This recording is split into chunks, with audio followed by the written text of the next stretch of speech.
Brother வணக்கம். உங்களோட பெயர், நீங்கள் எங்கேருந்து வரீங்க? வணக்கம், என்னோடய பெயர் தேவா. திருவாரூர்லேருந்து நான் வந்திருக்கேன். இந்த மார்கழி மக்கள் இசை எப்படி இருக்குது? இது மார்கழியில் மக்கள் இசை.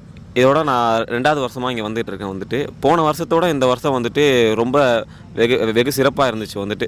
போன தடவை ஒரு சின்ன ஆடிட்டோரியத்தில் வச்சுருந்தாங்க. இப்போ திறந்த வெளியில் வச்சுருக்காங்க. நிறைய கூட்டம் வந்துச்சு. சின்னவங்கலேருந்து பெரியவங்கலேருந்து எல்லாருமே நல்லா என்ஜாய் பண்ணி டான்ஸ் ஆடினாங்க. ரொம்ப சூப்பராக இருந்துச்சு இந்த நிகழ்ச்சி.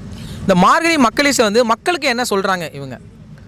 மக்களுக்கான என்ன சொல்ல வராங்கன்னா இசையானது குறிப்பிட்ட மக்களுக்கு மட்டும் இல்லாமல் எல்லாருக்கும் சென்று அடையணும் அப்படிங்கிற மாதிரி இருக்குது. ஏன்னா மார்கழியில் குறிப்பிட்ட மதத்தினரோ சாதியினரோ குறிப்பிட்ட பேர் மட்டும்தான் அதை சிறப்பாக கொண்டாடிட்டு இருந்தாங்க. மற்றவங்க யாருக்கும் அவ்வளோ இதாக வரல. இப்போதைக்கு இசையானதாக இருந்தாலும் சரி, கலையாக இருந்தாலும் சரி, அனைத்து மக்களுக்கும் அது சமமாக போகணுங்கிறதுக்காக இந்த நிகழ்ச்சி நடந்துக்கிட்டு இருக்கு. இது மென்மேலும் நடக்கணும், இன்னும் நிறைய விழா பார்க்கணுங்கன்னு சொல்லிட்டு நான் ரஞ்சித் அண்ணாகிட்ட கேட்டுக்கிறேன்.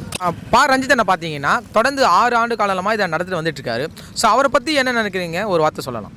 ரஞ்சித் நான் செய்கிற இந்த பணி மென்மேலும் தொடர்ந்து வந்துக்கிட்டே இருக்குன்னு தான் சொல்கிறேன். ஏன்னா இதனால் பல கலைஞர்களுக்கு நிறைய வாய்ப்பு கிடைக்கிது. இப்போ கீழே தரையில் ஆடினவங்க கூட, போன தடவை தரையில் ஆடினவங்க கூட இப்போ ஸ்டேஜில் நின்று ஆடுற அளவுக்கு வாய்ப்பை கொடுக்குது. அனைவருக்கான மேடையாக இந்த மேடை இருக்குது. அதனால் ரஞ்சித் அண்ணனுக்கு நான் வாழ்த்துக்களை தெரிவித்துக்கிறேன், நன்றியை தெரிவிச்சுக்கிறேன்.